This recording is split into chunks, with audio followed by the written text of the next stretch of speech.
نحمده ونصلي ونسلم على رسوله الكريم اما بعد. نن د پنځمې سپارې په شروع کې الله تعالی د هغو ښځو تذکره بیان کړې ده چې د کومو سره نکاح کول دا بالکل ټیک ده. د نکاح نه مقصود صرف شهوت پوره کول نه دي، بلکې د نکاح نه مقصود دغه پاک دامنی مقصود ده. او بیا د نکاح لپاره ایجاب او قبول او داسې گواهان دوا او دین علاوه مہر دا ضروری ده. او د سره کچیرته نکاح وشي، نکاح نه بعد بیا اعلان کول دا هم یو مستحب او ضروری طریقه ده،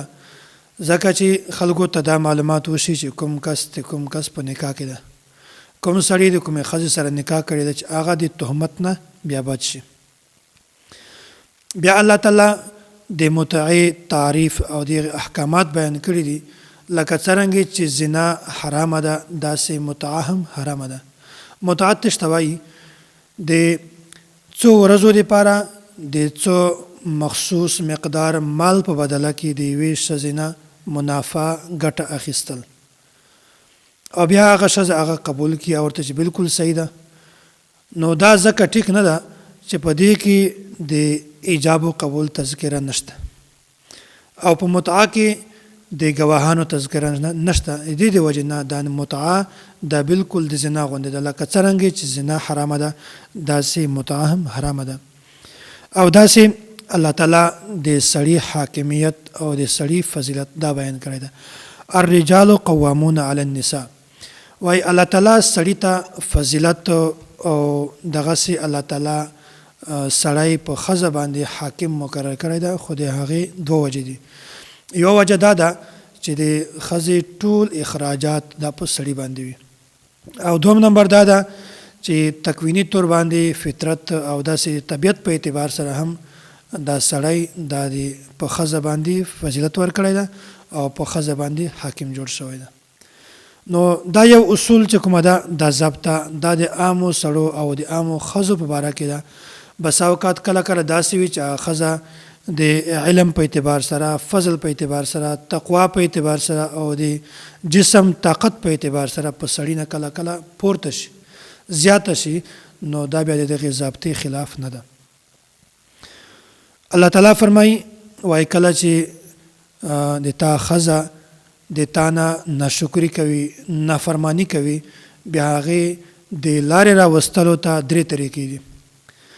مطلب داسې ښځه وي چې هغه نافرمانه وي، فرمانبرداري نه کوي، د سړي اتباع نه کوي، بیا په داسې صورت کې الله تعالی درې خبرې بیان کړي دي. فعظوهن، وایي اول به تاسې داسې وکړئ چې خپلې ښځې ته به نصیحت وکړئ، هغې ته به لاره ور وښیئ چې داسې داسې چلېږه، داسې مه چلېږه، او دې چې کوم د ناشکرۍ او د نافرمانۍ چې کوم هغه د انجام ده د هغه انجام نه به هم خبره کوي. داسې چې مطلب په دې طریقه باندې ما سره چلېږه، که چېرته داسې نه کوي به بېرته انجام دا وي. د انجام نه هم خبره وه او نصیحت هم ورته کوه، هغې ته په ښه الفاظ سره خبرې کوه. او که چېرته بیا هم هغه نصیحت عمل اثر نه پې وکړي، بیا الله تعالی فرمایي وهجروهن فی المضاجع، بیا د خپلې ښځې نه بستره چې کومه ده دا جدا که. د جدایي مطلب دا نه ده چې ته طلاق ورکه، بلکې د جدایي مطلب دا ده چې څه وخت دپاره، څو شپو دپاره د خپلې ښځې نه بستره دا جدا که. دې نه هم په ښځه باندې ډېر زیات اثر پرېوځي. او درم نمبر الله تعالی فرمایي وایي که چېرته نصیحت هم اثر نه پې کوو او جدایي هم اثر نه پې کوو، وایي بیا وضربوهن، بیا د شرعي حدود کې د ننې ننې خپلې ښځې ته معمولي سزا ورکړه. دا درې طریقې الله تعالی ښودلي دي. اول خو نصیحت ته، که چېرته نصیحت اثر نه پې کوو، بیا دوباره نمبر کې خپله بستره د هغه نه جدا کول دي. که دا کې هم اثر نه پې کېدو، د هغې دماغ خپل ځای ته نه راتلل، بیا درم صورت کې دا ده چې هغه ته د شرعي حدود کې د ننې ننې معمولي قسم سزا ورکړه. بیا الله تعالی د طهارت مسائل بیان کړي دي. وَإِن كُنتُم مَرْضَىٰ أَوْ عَلَىٰ سَفَرٍ أَوْ جَاءَ أَحَدٌ مِّنكُم مِّنَ الْغَائِطِ، وایي د پاکي حاصلولو دپاره او د طهارت حاصلولو دپاره اودس ضروري ده، او داسې د لمانځه دپاره اودس ضروري ده، د قرآن کریم تلاوت دپاره اودس ضروري ده، چې مطلب مصحف باندې لاس لګوي، او داسې هغه مواقع هغه ځایونه چې په هغه کې د اوداسه ضرورت وي په تاسې په هغه ځای کې اودس کوئ. او دوم نمبر داسې مقامات چې په هغه کې په سړي باندې غسل واجبېږي کله چې یو سړي ته احتلام وشي. او دوم نمبر چې کله دا سړی د خپلې ښځې سره جما وکړي بیا هم په دې باندې غسل واجبېږي دواړو باندې. او درم نمبر چې کله ښځه د حیض نه پاکه شي یا د نفاس نه پاکه شي په داسې صورت کې هم په دې باندې غسل فرض ده، ابا غسل خامخا کوي. بیا الله تعالی د تیمم حکم بیان کړی ده. دا تیمم یو داسې نعمت ده چې دا صرف الله تعالی دغه امت ته ورکړی ده، نور امتو ته الله تعالی دا نعمت نه ورکړی. د پاکی او د طهارت د حاصلولو لپاره داسې شی الله تعالی د اوبو قایم مقام جوړ کړی ده چې هغه شی په اوبو حاصلولو نه هم ډېر زیات په اسانۍ سره حاصلیږي.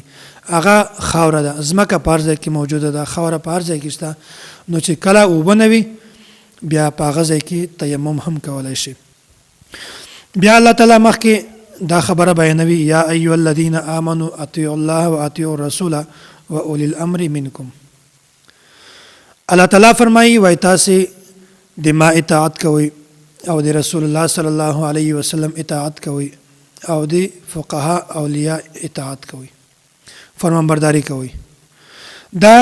درې شیزونه الله تعالی ولې بیان کړي دي؟ ځکه چې الله تعالی خالق ده، الله تعالی مالک ده. مونږ تاسې مخلوق یو او مونږ تاسې مملوک یو، او په مونږ باندې دا ضروري ده چې مونږ د الله تعالی خبره ومنو. خو په دې دنیا کې چې مونږ تاسې څو پورې یو هغه وخت پورې مونږ په سترګو سره الله تعالی نشو لیدلی، په غوږو سره د الله تعالی خبره نشو اورېدلی، بیا به مونږ څنګه د الله تعالی خبره منو؟ بیا د الله تعالی او د مونږ په منځ کې د یوې واسطې ضرورت ده، هغه واسطه ده رسول الله صلی الله علیه وسلم. الله تعالی کله خو د پیغمبر سره بره راست خبرې کوي او کله الله تعالی د پیغمبر سره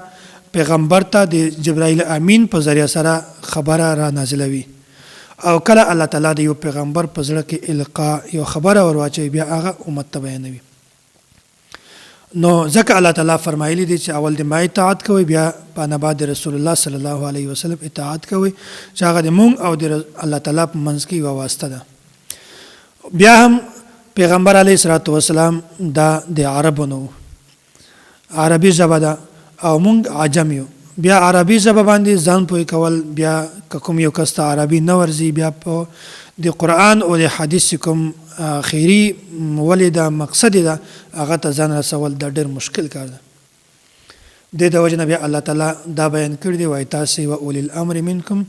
د فقهای کرامو اتباع کوئ. فقها چې کومه دي دغه د الله تعالی د خبرې او د رسول الله صلی الله علیه وسلم د خبرې تشریح کوي، هغه مقصد بیانوي چې په کومه ژبه کې ته د هغه مقصد غواړي هغه ته مخکې بیانوي. نو د وجه نه الله تعالی فرمایلی دي چې تاسې د ما اطاعت کوئ، د رسول الله صلی الله علیه وسلم اطاعت کوئ او د فقها اطاعت کوئ. او د الله تعالی کلام ته قرآن کریم وای، د رسول الله صلی الله علیه وسلم کلام ته حدیث وای، د فقهای کرامو کلام ته فقه وای. نو موږ به په قرآن باندې عمل کوو، په حدیث باندې به هم عمل کوو، په فقه باندې به هم عمل کوو. نو الله تعالی موږ ته د دې درې وړو باندې د عمل کولو حکم را کړی دی چې تاسې د درې وړو اتباع کوئ او حکم یې منئ. بیا الله تعالی د اجتهاد او د قیاس ثبوت دا بیان کړی ده. فإن تنازعتم في شيء فردوه إلى الله والرسول. په دې آیت کې الله تعالی دا خبره بیانوي وایي که چیرته په یوه مسله کې تاسې ته اختلاف پیدا شي بیا په داسې صورت کې تاسې د الله تعالی او د الله تعالی د رسول طرف ته رجوع کوئ. دغه نه فقها علما کرام اجتهاد او قیاس ثابت کړی ده. بیا الله تعالی مخته بیانوي انعم الله علیهم من النبیین والصدیقین والشهداء والصالحین. وایي کومو طبقاتو باندې چې ما انعام کړی ده هغه څلور دي. یو خو د انبیا علیهم الصلاة والسلام، دومه طبقه ده د صدیقین یعنی صحابه کرام رضوان الله تعالی علیهم اجمعین، او درمه طبقه ده شهدا او څلورمه ده اولیاء. الله تعالی دا بیانوي وایي تاسې رسول الله صلی الله علیه وسلم اتباع کوئ، د هغه په نقش قدم باندې ځئ. خو نبی په هر ځای باندې په هر علاقه کې نشته، د وجه نبی الله تعالی دا بیان کړی دی وایي تاسې هغه نواز صحابه کرامو په نقش قدم باندې ځئ. او بیا صحابه کرام د هم په هر ملک په هر علاقه کې نشته الله تعالی بیان کړی وای تاسو شهدای کرام په نقش قدم باندې ځئ او که بیا هم موږ شهدای کرامو ته یو خبره بیان کو خدای خبره واوري خدای خو جواب نشي راکولای بیا الله تعالی بیان کړی وای تاسو د اولیاء کرامو په نقش قدم باندې ځئ نو دلته څلورو کسانو په نقش قدم باندې الله تعالی موږ ته د اطلاق حکم را کړی دا انبیاء علیهم السلام صدیقین صحابه کرام او شهدا اولیاء الله دې ټولو په نقش قدم باندې وای تاسو ځئ بیا الله تعالی مخکې د تقلید والا خبره بیان کړې ده د په دې آیت کې ولو ردوه الى الرسول و اولي الامر منهم وای کچیر تاسو ته په داسې یو مسله کې مشکلات راشي بیا تاسو اول داسې کوئ که رسول الله صلی الله علیه وسلم موجود وي بیا هغه طرف ته رجوع کوئ کچیر هغه نه وي بیا د فقهای کرامو اولیاء کرامو طرف ته تاسو بیا رجوع کوئ مخکې بیا الله تعالی د قتل او د دیت بیان کړی ده وما كان لمؤمن ان يقتل مؤمنا الا خطأ الله تعالی د قتل احکامات بیان کړی دي وای د یو مسلمان د شان لایق دا خبره نه ده چې هغه بل مسلمان قتل کی دا د مسلمان د شان خبره نه ده چې هغه بل مسلمان قتل کی بیا د قتل دوه قسمه دي یو دا قتل عمد او یو دا قتل خطا قتل عمد په هغه صورت کې خو قصاص ده او قتل خطا د دې بیا درې صورتونه دي کچیرته یو مسلمان بل مؤمن سړی قتل کی بیا په داسې صورت کې په قاتل باندې دیت هم شته او کفاره هم شته دیت دا ته وایي اول خو کچیرته اوشان و بیا سل اوشان دا به بطور دیت د مقتول ورثه ته ورکوي او دوم نمبر باندې کچیرته اوشان نه و اوخان نه و بیا به داسې کوي چې 10,000 دینار 10,000 دینار به دغه مقتول ورثه ته ورکوي او دوم نمبر باندې کچیرته یو مسلمان سړی دغه یو بل مسلمان چې هغه په دارالحرب کې پاتې کیږي په دارالحرب کې پاتې کیږي هغه کس هغه په غلطي سره قتل کی بیا په داسې صورت کې په یو قاتل باندې دیت نشته بلکې په هغه باندې صرف کفاره لازمه ده یعنی کفاره دا ده چې اول خو یو غلام آزاد کی غلام نن سبا شته نه دې د وجنه بیا په 2 میاشتې مسلسل روزې نیسي اول صورت کې هم دا د کچیرته مؤمن سره قتل کې دیت سل اوشان یا 10,000 دینار او کفاره چې کومه ده هغه اول خو غلام آزادول دي که غلام نه وي په داسې صورت کې بیا 2 میاشتې مسلسل روزې نیول دي او درم نمبر باندې کچیرته یو داسې ذمي وي چې هغه دارالاسلام ته راغلی وي د مسلمانانو د معاهدې لاندې ژوند تیروي هغه څوک قتل کې بیا داسې صورت کې په قاتل باندې دیت هم شته او په قاتل باندې کفاره هم شته دا الله تعالی د قتل متعلق او قتل خطا متعلق تفصیل بیان کړی ده مخکې بیا الله تعالی په دې صورت کې آخري خبره بیان کړې ده خبره خو ډېرې دي خو زه خلاصه درته بیانوم د عذاب نه د بچ کولو نسخه دا الله تعالی قرآن کریم کې بیان کړی ده وما يفعل الله بعذابكم ان شکرتم وآمنتم وای که تاسې چیرې داسې کوئ چې د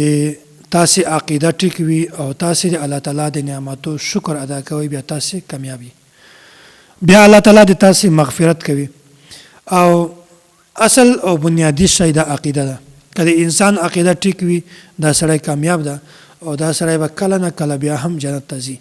او که د انسان عقیده خراب وي نور اعمال په زرګونو وي په لکونو اعمال وي خو د عقیده خراب وي دا سړی کله هم جنت ته نشي تللی نو عقیده څومره بنیادی او اهم شی ده لکه مثال کې تر پر دغه خبره مخکې هم تیر شوې ده لکه د عقیدې مثال دا د یو بنیاد غونډه ده او د اعمالو مثال دا د بره د عمارت غونډه ده که چیرته د یو کس د عمارت بنیاد کچوي په دی باندې که څومره عمارت جوړ کی هغه بیا هم نقصانی ده او که د سړی بنیاد پوخ وي نو دا سړی کامیاب ده دا سړی کله هم نشي ناکامېدلی او داسې دغه مثال د عقیدې مثال دا د زړه ده او باقي د اعمالو مثال د باقي جسم والده نو زړه څومره زیات په محفوظ ځای کې الله تعالی یې ده چې د انسان زړه روغ وي د انسان ټیک ده